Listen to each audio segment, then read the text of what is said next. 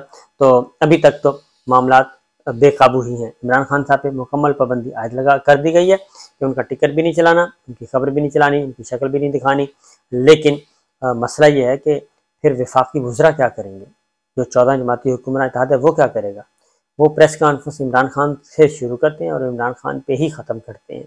تو یہ ایک مہمہ ہے، تو حکمراں اتحاد جو ہے اسے رابطہ کرنا چاہیے اہلیان راولپنڈی سے کہ جناب یہ آپ نے کیا کر دیا۔ اجازت دیجیے، اللہ حافظ۔